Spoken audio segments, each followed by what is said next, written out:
अस्सलाम वालेकुम। प्रोग्राम सहाफ़ी में मतीउल्लाह जान। एक आम आदमी हमेशा अपनी जेबें टटोलता है जब भी उसको कोई चीज़ ख़रीदनी होती है। करेंसी नोट कम पड़ जाएं तो वो चीज़ नहीं ख़रीद सकता। मगर आज पाकिस्तान की हुकूमत एक नई स्कीम लेकर आ रही है और बज़ाहिर हालिया बजट में जो अब 10 जून को सामने लाया जाएगा, और वो है कैशलेस इकॉनमी, यानी बग़ैर नकदी के कारोबार। अब ये बग़ैर नकदी के कारोबार जो थे, हमने तो सुना था कि बड़े बड़े कारोबारी शख्सियात और बड़ी बड़ी कंपनियां जो हैं, जिनके बड़े बड़े बैंक अकाउंट होते हैं, वो अपनी चेक बुकों के ज़रिए या डिजिटल ऑनलाइन ट्रांजैक्शंस के ज़रिए अपनी अदायगियाँ करते थे। मगर ये जो नई पॉलिसी हुकूमत लाने जा रही है, इसका बराह रास्त असर आम आदमी पर भी पड़ेगा, जिससे ये तवक्को की जाएगी कि वो अपना बैंक अकाउंट भी रखे, एक क्रेडिट कार्ड या डेबिट कार्ड भी रखे, और या फिर स्मार्टफोन रखे जिसके ज़रिए अपनी रोज़मर्रा की वो ख़रीदारी करें और ऑनलाइन ट्रांजैक्शंस के ज़रिए अपनी ज़रूरियात ज़िंदगी को वो ख़रीद पाएँ। क्या ऐसा मुमकिन है पाकिस्तान जैसे माशरे में, मुल्क में और सियासी निज़ाम में? इसी हवाले से हम बात करेंगे कि अगर पाकिस्तान के अंदर credit cards, debit cards, online digital transaction को प्रमोट किया जाता है तो इसका आम आदमी और ख़ास तौर पे उन गरीब लोगों पर क्या असर पड़ेगा जिन्होंने शायद कभी ज़िंदगी में बैंकों की शक्ल भी नहीं देखी होगी। इसी सिलसिले में बात करने के लिए हमारे साथ आज इस्लामाबाद स्टूडियोज़ में बहुत ही ख़ास मेहमान हैं। एक माहिर हैं डिजिटल ट्रांजैक्शंस के, और इनकी जो फर्म हैं वो काम करती हैं पाकिस्तान में कारोबारी मामलात में नकदी का लेन देन ख़त्म करने के लिए और डिजिटल ट्रांजैक्शंस को प्रमोट करने के लिए। फ़हद साजिद साहब, बहुत शुक्रिया। फ़हद साजिद जो हैं फ़िनटेक एक्सपर्ट हैं, यानी कि फ़ाइनेंशियल टेक्नोलॉजीज़ के एक्सपर्ट हैं, और ये मुख्तलिफ़ बैंकों को और बड़ी मालियाती इदारों को मशावरत देते हैं, कंसल्टेंसी देते हैं डिजिटल ट्रांजैक्शंस और डिजिटल पेमेंट्स के हवाले से। और ऑब्वियसली इनकी एक तहकीक भी है पाकिस्तान में डिजिटल ट्रांजैक्शंस और पेमेंट्स को प्रमोट करने के लिए। उनके साथ तशरीफ़ रखते हैं आप सबके जाने पहचाने, किसी तारीफ़ के मोहताज नहीं, सीनियर जर्नलिस्ट हैं, फाइनेंशियल एक्सपर्ट भी हैं, मेहताब हैदर साहब। बहुत शुक्रिया मेहताब हैदर, आपका भी। सबसे पहले तो मैं कुछ पस मंज़र अगर जानना चाहूँ फ़हद साजिद साहब, कि पाकिस्तान में जो अब बात हो रही है कि लोग डिजिटल ट्रांजैक्शंस करें और इसको ज़्यादा से ज़्यादा प्रमोट किया जाए, बज़ाहिर तो इसका मकसद ये नज़र आता है कि हुकूमत अपने टैक्स के अहदाफ मुकम्मल नहीं कर पा रही। बहुत से लोग जो हैं वो नकदी काम करते हैं और वो रिकॉर्ड पे कहीं नहीं आता, और फिर उसमें टैक्स की भी चोरी होती है। तो अगर पाकिस्तान में ये डिजिटल ट्रांजैक्शंस शुरू हो जाएं तो इसमें टैक्स की चोरी रोकी जा सकती है। तो कितना पोटेंशियल है ये हमारे कारोबारी मामलात में नकदी ख़त्म करने का और ऑनलाइन ट्रांजैक्शन से, जिसके बाद हमें कितना टैक्स जो है वो रिकवर हो सकता है, क्या फ़र्क पड़ सकता है? जी बहुत बहुत शुक्रिया जी, सबसे पहले तो मुझे यहाँ मदऊ करने का। जी बिल्कुल जी, पाकिस्तान में डिजिटल इकॉनमी उसकी एक अपनी इम्पोर्टेंस है, और ऑब्वियसली उस इम्पोर्टेंस को समझते हुए पूरा हुकूमती इंफ्रास्ट्रक्चर और इंडस्ट्री मिल के इसको बेहतर से बेहतर करने की कोशिश में लगे हुए हैं। इसके मल्टीपल फ़ायदे हैं आम लोगों की ज़िंदगी में भी, हुकूमत के पर्सपेक्टिव से भी और इंडस्ट्री के पर्सपेक्टिव से भी। हम इसको एक एक करके लेके चलते हैं। सबसे पहले देखते हैं कि आम बंदे की ज़िंदगी में इसके क्या फ़ायदे हैं। सबसे पहले हम एक कहते हैं जी ईज़ फॉर ए कस्टमर, मतलब आम लोग को कैश में डील करने के लिए आसानी। सबसे पहला पर्सपेक्टिव ये है। दूसरा पर्सपेक्टिव ये है कि उनकी एक हिस्ट्री जब मेंटेन होगी, जब वो डिजिटल ट्रांजैक्शंस करेंगे, उनकी एक हिस्ट्री मेंटेन होगी, तो वो डिजिटली उनका एक क्रेडिट स्कोर मेंटेन हो रहा होगा, रिकॉर्ड मेंटेन हो रहा होगा हुकूमत के पास भी और मुख्तलिफ इदारों के पास भी, जिसकी बेस पे वो अपनी सरमायाकारी करने के लिए लोन्स के एलिजिबल हो जाते हैं। आप अभी देखें कितने फ़ीसद पाकिस्तान का वो तबका है जो बैंकों से लोन लेने के का मजाज है या रख सकता है, उसके पास अहलियत है कि वो ले सकता है या नहीं ले सकता, बहुत कम है। तो इससे एक तो सबसे बड़ा फ़ायदा उनको एक फाइनेंशियल इंडिपेंडेंस मिल सकती है, ease of doing business, ease of doing money transactions. बुनियादी तौर पे आप ये कह रहे हैं कि जब आम लोग बैंकों में कर्जा लेने के लिए जाते हैं तो बैंक उनका जो है मालियाती रिकॉर्ड देखते हैं, और मालियाती रिकॉर्ड अगर हर चीज़ उस शख्स ने ऑनलाइन अदायगियाँ की हों तो उससे पता चलता है कि ये कर्ज़े का अहल है भी या नहीं, मुस्तहिक है भी या नहीं। तो ये चीज़ ज़रूरी है बैंकों के लिए भी। तो आप ये बैंकों के पर्सपेक्टिव से बात कर रहे हैं। ये मैं आम आवाम के, आम बंदे के, मैं एक आम बंदा हूँ, मेरा रिकॉर्ड नहीं है, बैंक अकाउंट नहीं है, मेरी कोई डिजिटल ट्रांजेक्शन की हिस्ट्री नहीं है। मैं जाके किसी भी किस्म के इदारे से डिजिटली या नॉन डिजिटल जो भी उसके है लोन लेने के तरीके, उनसे लोन नहीं ले सकता, मुझे नहीं मिलेगा। चले, ये तो एक हो गया, मगर सवाल वही है कि हुकूमत को इससे टैक्स रेवेन्यू के हवाले से क्या? देखिए, हुकूमत को इसमें बिल्कुल, इस वक्त पाकिस्तान में जितना भी कैश बेस्ड बिजनेस है या ट्रांजैक्शंस हो रही हैं, उसके ऊपर हुकूमत की एक टैक्स की एक परसेंटेज बनती है। जितना भी इस वक्त कैश बेस्ड आपकी ट्रांजैक्शंस हो रही हैं, उसमें हुकूमत के पास कोई तरीका नहीं है उसको जज करने का। डॉक्यूमेंटेशन ही डॉक्यूमेंटेड नहीं है इकोनॉमी, तो वो गेज नहीं कर सकते कि कितना पोटेंशियल है। मेरा अंदाज़ा है, कोई एस्टिमेट्स हैं कोई ऐसे? एग्जैक्ट एस्टिमेट्स तो नहीं है, लेकिन ये है कि आपको मैं ये बता सकता हूँ कि इस वक्त 9 ट्रिलियन रुपीस जो स्टेट बैंक ने जारी किए हुए नोट और जो बैंक में है, उनका जो डिफरेंस है वो 9 ट्रिलियन रुपया पाकिस्तान की उसमें इकोसिस्टम में सर्कुलेट कर रहा है, और वो पैसा बिजनेस में भी इस्तेमाल हो रहा है। 9 खरब 900 खरब 9 ट्रिलियन 900 खरब रुपए मार्केट में है। जी हाँ, ये करेंसी नोट्स की शक्ल में, करेंसी नोट्स की शक्ल में। अब उन वॉल्यूम्स के पीछे जितनी भी बिजनेस ट्रांजैक्शंस में कुछ पैसा हो सकता है हो के जो लोगों के पास सेफ पड़ा हो, कुछ ऐसा है जो बिजनेस कैश बेस्ड बिजनेस का जो साइकिल है उसके अंदर इस्तेमाल हो रहा हो। तो उसके अंदर आप अब ये देखें कि अगर वो डिजिटल हो तो उसमें टैक्स कलेक्शन का मैकेनिज्म होना चाहिए इस पैसे में, और वो जो कलेक्शन है वो तब की जा सकती है, आसानी होगी हुकूमत के लिए कि वो डॉक्यूमेंटेड हो। बिल्कुल सही है। तो ये एक पोटेंशियल बहुत है इसका। मेहताब हैदर साहब, कितना काबिल अमल है हुकूमत का ये मंसूबा पाकिस्तान जैसे मालियाती कल्चर के अंदर, और इस बजट में हुकूमत क्या सोच रही है इसको प्रमोट करने के लिए, कैशलेस इकॉनमी को? देखिए, बिस्मिल्लाहिर्रहमानिर्रहीम, जो बात कर रहे थे, देखिए बुनियादी तौर पे इस सारी एक्सरसाइज का एक मकसद है, और वो ये है कि डॉक्यूमेंटेशन ऑफ इकॉनमी करनी है। मुझे याद है कि आपको भी याद होगा कि डॉक्यूमेंटेशन ऑफ इकॉनमी के लिए मुशर्रफ साहब के ज़माने में एक सर्वे जो है वो शुरू किया गया था, और वो सर्वे जो है वो आधे रास्ते में कंप्लीट किए बगैर उसको जो है वो वापस ले लिया। मुझे याद है ये ताजरों का सर्वे था बेसिकली, जिन्होंने रेजिस्ट किया था। अच्छा, अब ज़माना चूँकि बदल गया है, टेक्नोलॉजी का ज़माना, एक सर्वे फॉर्म भी निकाला था जी, सर्वे फॉर्म, बिल्कुल मुझे याद है जी। तो अब टेक्नोलॉजी का ज़माना है। देखिए, फ्यूचर तो है इसी तरफ, डायरेक्शन यही है, लेकिन उसकी कुछ प्री रिक्विजिट्स हैं। अगर वो प्री रिक्विजिट्स हम पूरी नहीं करेंगे तो ये जो डॉक्यूमेंटेशन ऑफ इकॉनमी है उसको अचीव नहीं कर सकते। मैं आपके सामने कुछ बुनियादी हकायक जो है वो रख देता हूँ। हुकूमत ने, FBR ने एक शुरू किया हुआ है POS, इंटीग्रेटेड टियर 1 जो रिटेलर्स हैं, जो बड़े बड़े ब्रांड और चेन्स हैं, उनके टियर 1 रिटेलर्स को POS मशीन जो है वो वहाँ पे उन्होंने लगाई हुई है। टियर 1 से मुराद जो बड़े रिटेलर, सबसे बड़े कारोबारी जो इदारे हैं, ठीक है। आपको पता है, और वो मशीन कौन सी लगाई है? पॉइंट ऑफ सेल उसको कहते हैं। पॉइंट ऑफ सेल, ठीक और वो इंटीग्रेट है FBR के साथ, ताकि वो पता चले कि ये POS इंटीग्रेटेड रिसीट निकल रही है या नहीं निकल रही। ठीक। पूरे पाकिस्तान के अंदर FBR का डेटा ये बताता है कोई 11,000 से 15,000 रिटेलर्स जो हैं उनके पास ये लगा हुआ है POS मशीन। और टोटल कितने हैं? टोटल कम से कम, यानी मेरा जो FBR कहता है वो कम से कम 1 लाख तो होने चाहिए। तो बाकी मैं यही तो कह रहा हूँ ना, मतलब देखें, बातें तो ये सारी ठीक है, जाना हमने उसी तरफ है, लेकिन कैपेसिटी जो है वो हमारी नहीं है। सबसे पहले तो मैं ये जो बात कर रहे हैं इसके लिए सबसे बुनियादी बात ये है कि इंटरनेट की अवेलेबिलिटी। मुझे ये बताया जाए कि इस मुल्क के अंदर कितने % एरिया जो है वो फाइब्राइजेशन हमने कर ली है।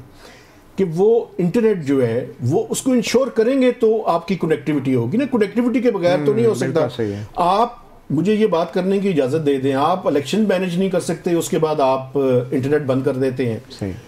आप ट्विटर बंद करते हैं और फिर ये भी इंडिया का वाकया हुआ तो आपने खोल दिया। तो इस तरह की डिसरप्शंस यहाँ पे हों, ये प्री रिक्विजिट्स में है कि इस कनेक्टिविटी को सबसे पहले इंश्योर करें। अच्छा, एफबीआर का एक बात, अगले माली साल के दौरान एफबीआर ये टेक्नोलॉजी और इन्फोर्समेंट के जरिए आईएमएफ को ये बता रहा है कि 4 से 450 अरब रुपया हम इसके जरिए इकट्ठा करेंगे। अच्छा। इन्फोर्समेंट के जरिए, एडमिनिस्ट्रेशन को इम्प्रूव करके और टेक्नोलॉजी का इस्तेमाल करके। इसलिए ये प्री रिक्विजिट्स की जो मैं बात कर रहा हूँ ये बड़ी इंपॉर्टेंट है। तो ये जो टेक्नोलॉजी का इस्तेमाल है, ये कैशलेस इकोनॉमी जो है, ये भी इससे कितनी रिकवरी का अंदाज़ा हो सकता है? देखें, ये जो बात अभी कर रहे थे ये 9,000 अरब रुपए है, 9 ट्रिलियन। ये जो है ये कैशलेस इकोनॉमी के अंदर जो सबसे बड़ा मसला मेरी नज़र में है कि वो ये जो फाइनेंशियल इंक्लूजन की ये बात कर रहे हैं। आपको पता है कि इस मुल्क के अंदर स्टेट बैंक ऑफ पाकिस्तान भी एक DFID, जिसको DFID पुराना नाम था, अब FCDO कहते हैं, यूके फंडेड, ये बाकायदा एक प्रोजेक्ट है कि हमने फाइनेंशियल इंक्लूजन को इंश्योर करना है। पाकिस्तान की बहुत सारी पॉपुलेशन, मेरे ख्याल में 50-60% जो है वो अभी तक जो है वो बैंकों के उनके अकाउंट्स नहीं है, पता ही नहीं। तो बुनियादी तौर पर मसला ये है कि एक तो ये फाइनेंशियल इंक्लूजन को हम इजी करें। फाइनेंशियल इंक्लूजन थोड़ा सा वजाहत कर। फाइनेंशियल इंक्लूजन मुराद ये है कि मैक्सिमम पॉपुलेशन इंटीग्रेट हो, उनके बैंक अकाउंट्स हो, वो मुख्तलिफ फाइनेंशियल जो इंस्ट्रूमेंट्स हैं उनको इस्तेमाल करते हैं, उनका हिस्सा बने। ठीक है, लेकिन वे फॉरवर्ड यही है। और ये जो मोबाइल कंपनीज हैं उनको भी जितनी तेजी से ये कनेक्टिविटी पे काम करना चाहिए था और वैल्यू एडेड सर्विसेज के ऊपर काम करना चाहिए था, वो उन्होंने नहीं किया। लेकिन स्टार्ट है, हमें आगे बढ़ना। अच्छा, क्विकली उस पे आ जाए कि हुकूमत इस बजट में क्या सोच रही है कैशलेस इकोनॉमी को प्रमोट करने के? देखिए, प्रपोजल्स ये हैं कि डिजिटाइजेशन को जो है वो प्रमोट किया जाए। अगर फर्ज करें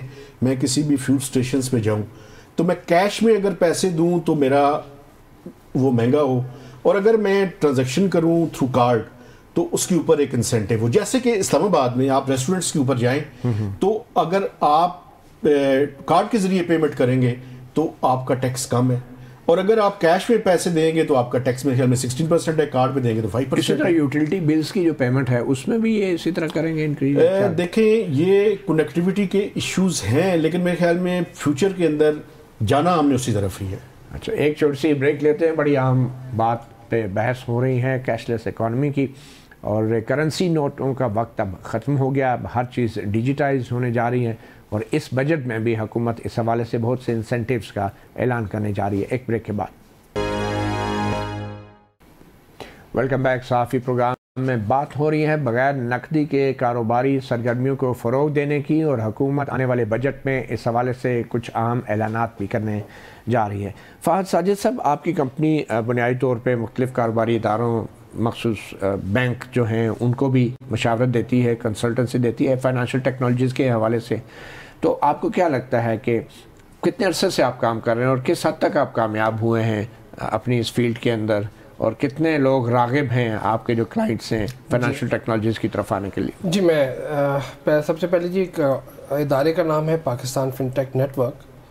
हम लोग इंडस्ट्री और जो आपके रेगुलेटर्स हैं उनके दरमियान एक ब्रिज क्रिएट करते हैं, इन वे के जो भी रेगुलेशंस हैम्पर कर रही हैं बिज़नेस को, उनको हम मज़ीद उनके लिए बेहतर बनाएं, और उसमें स्टेट बैंक का जो पर्सपेक्टिव है वो रेगुलेशन का पार्ट रखने के लिए उन दोनों को मद्देनज़र रखते हुए कोई बीच का रास्ता निकाला जाए रेगुलेशंस के अंदर जो दोनों के लिए विन विन हो। तो पॉलिसी एडवोकेसी इसको हम कहते हैं। तो मेनली हम लोग जो है वो डिफरेंट किस्म की फिनटेक्स के लिए पॉलिसी एडवोकेसी का काम करते हैं। बट आपके मेनली जो क्लाइंट है वो रेगुलेटर तो क्लाइंट नहीं होगा आपका ना? नहीं, क्लाइंट्स जो हैं हमारे वो इंडस्ट्री है। बिल्कुल। वैसे तो हम रेगुलेटर के लिए भी करते हैं काम, जब रेगुलेटर चाहता है कि उसको एक्सेस करना है इंडस्ट्री को किसी एक सैंडबॉक्स टेस्टिंग एनवायरनमेंट के लिए या किसी और भी चीज़ के लिए जिसको इंडस्ट्री की इनपुट चाहिए, तो वो रेगुलेटर हमसे उस पर बिल्कुल वो लेता है। If I may ask this question कि आप रेगुलेटर से ज़्यादा करीब होते हैं या इंडस्ट्री के? ये जी बड़ा एक ऐसा सवाल है कि इसमें बहुत बैलेंस रखना पड़ता है, दोनों साइड, दोनों जो है स्टेक होल्डर्स के साथ, अच्छा जी दोनों के साथ करना पड़ता है। अब आपका जो सवाल था उससे रिलेटेड कि हम कब से एसोसिएटेड हैं और हम एक्चुअल में करना क्या चाह रहे हैं। तो बेसिकली मैं अगर मेरी बात करते हैं तो मैं तो फिनटेक्स से 2012 से एसोसिएटेड हूँ। 4 साल से हम लोग पाकिस्तान फिनटेक नेटवर्क में इंडस्ट्री को बेहतर करने की कोशिश कर रहे हैं। और अब आपका जो आखिरी सवाल था कि यार क्या बेहतरी आई, तो जी बेहतरी आई।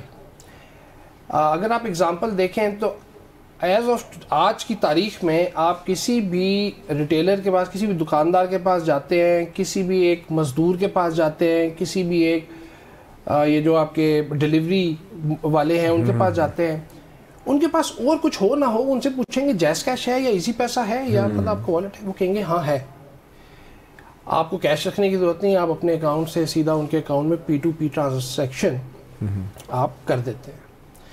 मैं अगर पिछले दिनों की अगर 6 महीने पहले की एग्जांपल दूं तो मैंने घर पे एक तुम्हारा रेनोवेशन का काम था, मुझे एक भी रुपया कैश में देना नहीं पड़ा क्योंकि हर के पास उसका इजी पैसा या जैस कैश का एक अकाउंट था।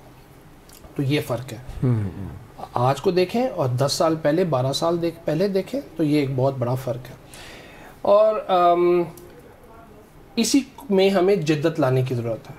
अब जिद्दत कैसे लानी है, ये अभी जो ट्रांजैक्शन है ये इसकी जिस जगह ये गिर रही है वो जगह गलत है। ये P2P मेरा और आपका लेन देन नहीं है, रादर ये एक सर्विस आप मुझसे ख़रीद रहे हैं तो इसको मर्चेंट पेमेंट के ज़ुमरे में आना चाहिए और उसके ऊपर एक टैक्स इम्प्लीकेशन भी होनी चाहिए जो जितना भी मुनासिब बनता है नहीं बनता। लेकिन आपका क्या एक्सपीरियंस है, क्या आम लोग जो हैं, जो गरीब लोग हैं, जो बड़ी आबादी है, जो स्मार्टफोन तक अफोर्ड नहीं कर सकती, इंटरनेट का बिल नहीं दे सकती या फैसिलिटी नहीं अफोर्ड कर सकती, उसके ऊपर क्या असर होगा अगर ये हुकूमत जो है महंगाई कर देती है और उनको मजबूर किया जाता है कि आपको आटा जो है तभी सस्ता मिलेगा कि अगर आप कार्ड से पेमेंट करेंगे?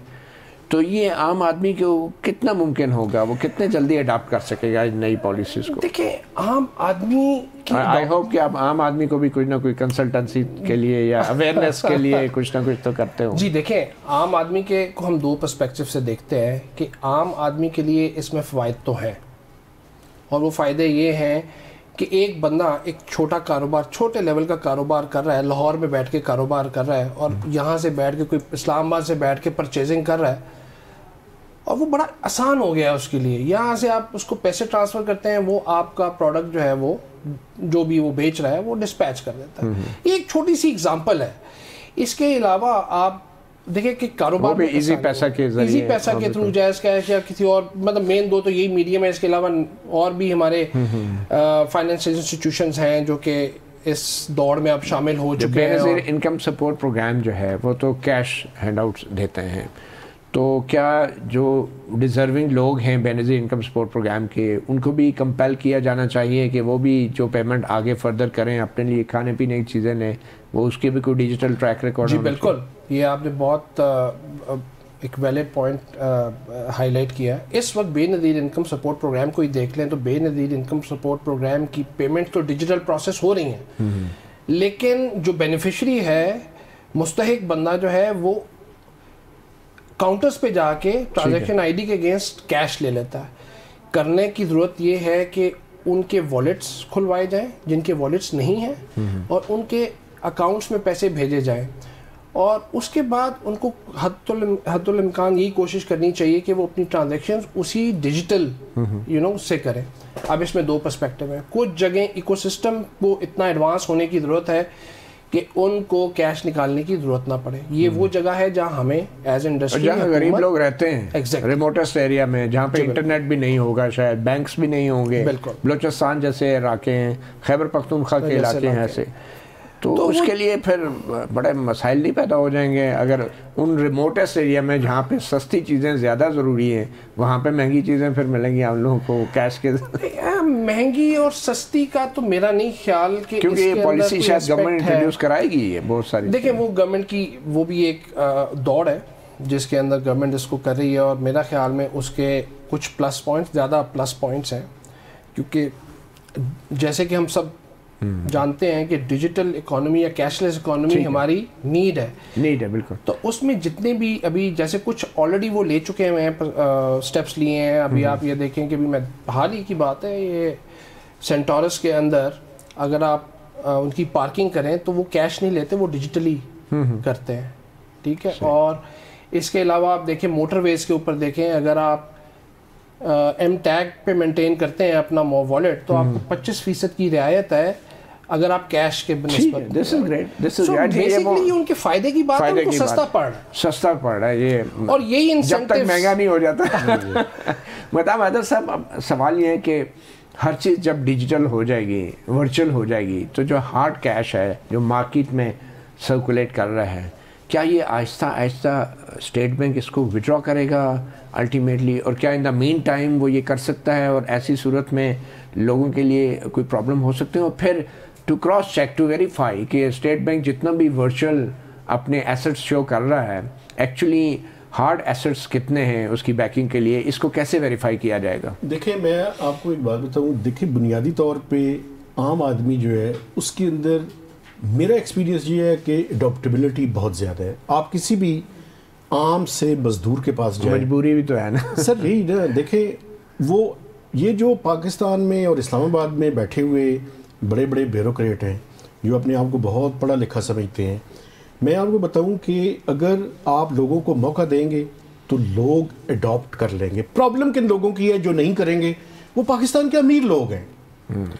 वो क्यों नहीं करेंगे? वो बैंकों में ही नहीं रखेंगे पैसे। जी, मैं आपको बताऊं कि उसके बेनिफिशरी जो हैं वो पाकिस्तान का अमीर और अशराफिया तबका है। चूंकि अनटैक्स्ड मनी है, डर्टी मनी है, करप्शन की मनी है, तो वो किसी तरह का ट्रैक उसको जो है नहीं करना चाहते। और मैं समझता हूं कि ये जहां पे चैलेंज है कि हम टेक्नोलॉजी की अडॉप्टेबिलिटी की तरफ बढ़े, ये गुड गवर्नेंस के लिए, ये पाकिस्तान को बेहतर करने के लिए। मैं आपको एक बात याद करूं, मुझे याद आ गई वो बात कि बलूचिस्तान के एक कुछ सेक्रेटरी फाइनेंस थे कि क्या थे, उनके घर से, जिनके घर से वो पैसे उनके रखे हुए थे, करप्शन मनी थी और बिलियंस ऑफ रुपीस से। और वो हुआ ये कि उन्होंने पैसे गिनने वाली मशीन मंगवाई जिससे सारा शक पड़ा और उनके वो पैसे जो है वो पकड़े गए थे। तो ये टेक्नोलॉजी जो है ये हेल्पफुल होगी, लेकिन बहुत सारी मशीनें खराब भी हो गई थी उनके पैसे गिनते हुए। जी, अब देखिए 2-3 चीजें हैं जो मैं समझता हूँ। एक तो साइबर सिक्योरिटी,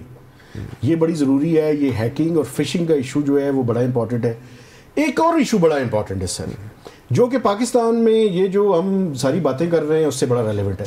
आपको पता है कि एक फाइनेंशियल उसमें एक टर्म इस्तेमाल होती है पैप, पोलिटिकली एक्सपोज्ड पर्सन्स। हम साफी भी उसके अंदर हैं।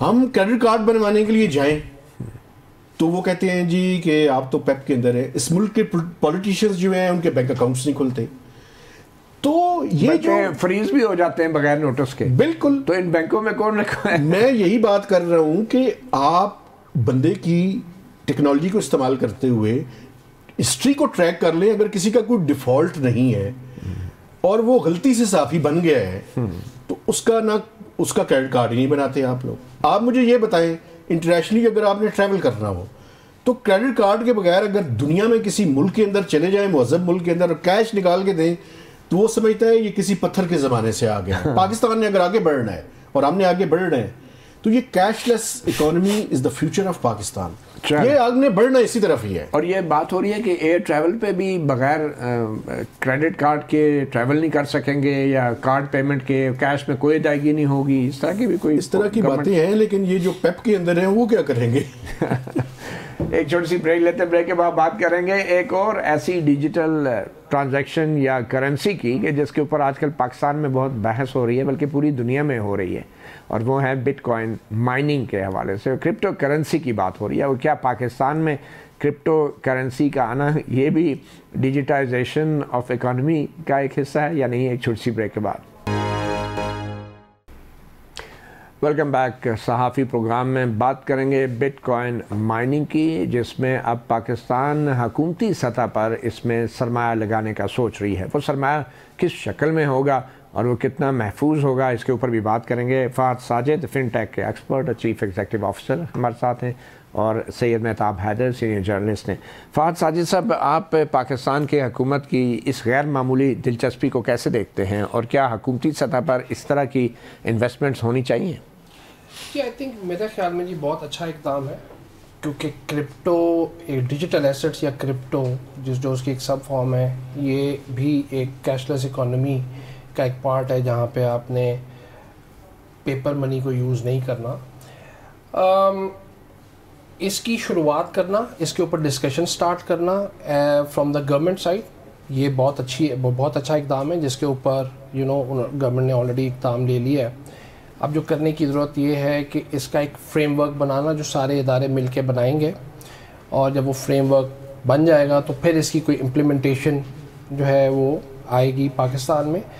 लेकिन पाकिस्तान में इस वक्त जो करंट डिजिटल इकोनॉमी है उसको तो वजह ज़्यादा चाहिए, क्योंकि पहले वो किसी परवान चढ़ेगी तो फिर ऑब्वियसली क्रिप्टो का भी वो आएगा। और मैं समझता हूँ कितना वायबल है क्रिप्टो, ये बिटकॉइन माइनिंग पाकिस्तान की हुकूमत के लिए? देखिए जी, वायबल तो है, वायबिलिटी तो उसकी है, उसके फ़वाइद हैं। आपकी एक जो कुछ रिस्ट्रिक्शंस हैं, फाइनेंशियल रिस्ट्रिक्शंस हैं, जो कि जियोग्राफिकली लिमिट करती हैं आपको विद द नॉर्मल करेंसी। इस बिटकॉइन के केस में वो लिमिटेशंस लोगों के लिए कम होंगी अदायगी के और भी जरिए। लेकिन क्या हमारा कानून बिटकॉइन माइनिंग की और क्रिप्टो करेंसी में अदायगियों की इजाज़त देता है? स्टेट बैंक इस हवाले से क्या पोजीशन है उसकी? देखिए, अभी तक तो नहीं, लेकिन इसी पे काम, जो मैं अभी कह रहा था कि इसी पे काम करने की ज़रूरत है। एक फ्रेमवर्क और एक रेगुलेशन ड्राफ्ट करने की ज़रूरत है, जिसमें हुकूमत के मुख्तलिफ इदारे और इंडस्ट्री मिलके इस रेगुलेशन और फ्रेमवर्क को ड्राफ्ट करेंगे, और फिर उसके ऊपर कमर्शियल लेवल पे काम होगा।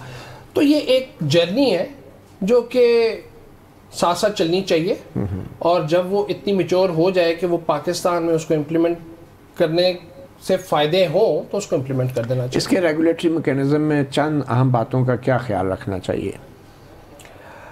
देखिए, इसके पाकिस्तान का सबसे इस वक्त जो बड़ा मसला है वो है जो गवर्नमेंट रिस्ट्रिक्ट करती है कि यहाँ का पैसा बाहर ना जाए और फिर या किसी की जेब में ना जाए। एग्जैक्टली। और दूसरा जो है वो ये कि आप इसको to keep track of white and black, मतलब ये आपने खुद ही कह दिया, और लेजिटिमेसी उसकी एक होनी चाहिए।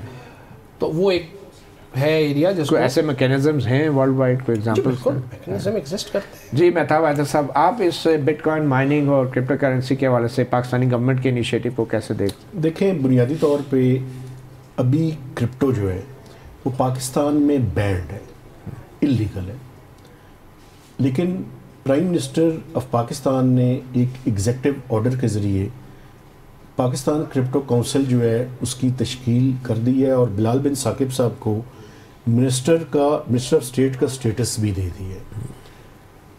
मसला ये है कि, और मैं हैरान हूँ कुछ चीज़ों के ऊपर।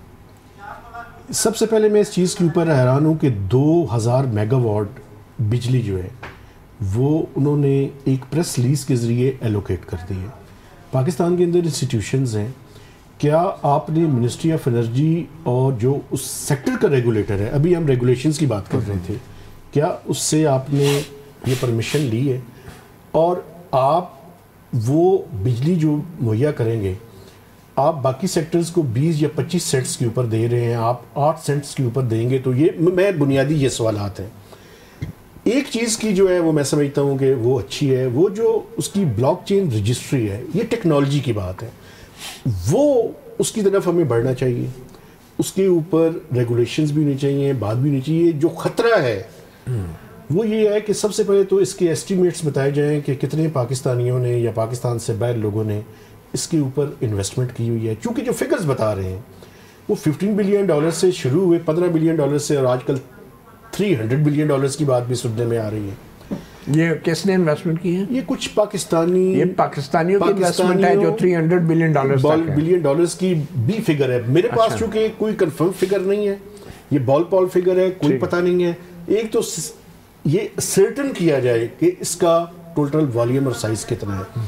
टेक्नोलॉजी जहां तक है वहां तक मैं इसकी सपोर्ट करता हूँ। स्टेट ऑफ पाकिस्तान के कोई पैसे इसके अंदर इन्वेस्ट नहीं होने चाहिए, वो टैक्स पेयर्स मनी है, उसके बारे में हमें we should be very careful. और ये जो कहा जा रहा है अगर हमें डोनाल्ड ट्रंप की पुश और उसको खुश करना चाहते हैं तो वो अलग बात है, लेकिन उसके लिए कॉशियसली जो है वो मूव करने की जरूरत है। ये आपने डोनाल्ड ट्रंप की पुश का जो जिक्र किया है, तो बज़ाहिर बिलाल बिन साकिब जो हैं, they are also partner to some of the Trump family members इस क्रिप्टो करेंसी और बिटकॉइन माइनिंग के जो प्रोजेक्ट हैं उसमें।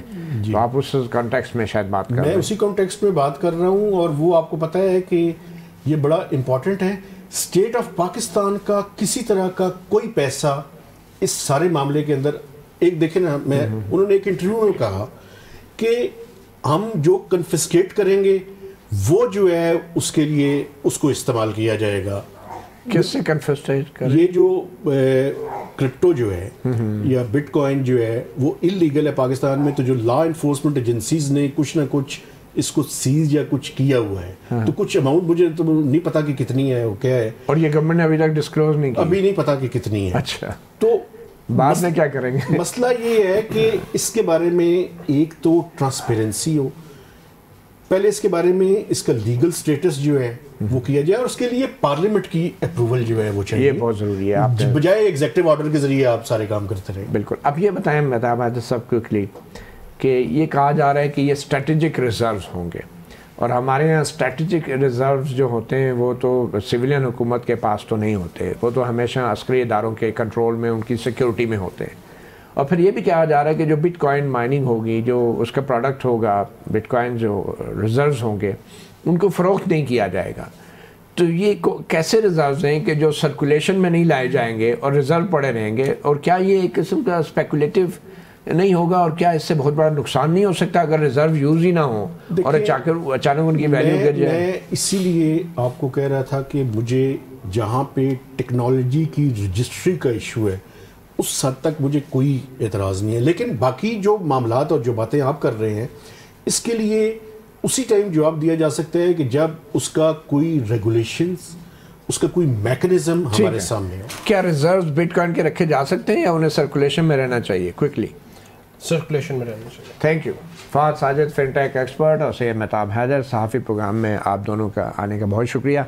सहाफ़ी प्रोग्राम से इतने इजाज़त दीजिए। अल्लाह हाफ़िज़।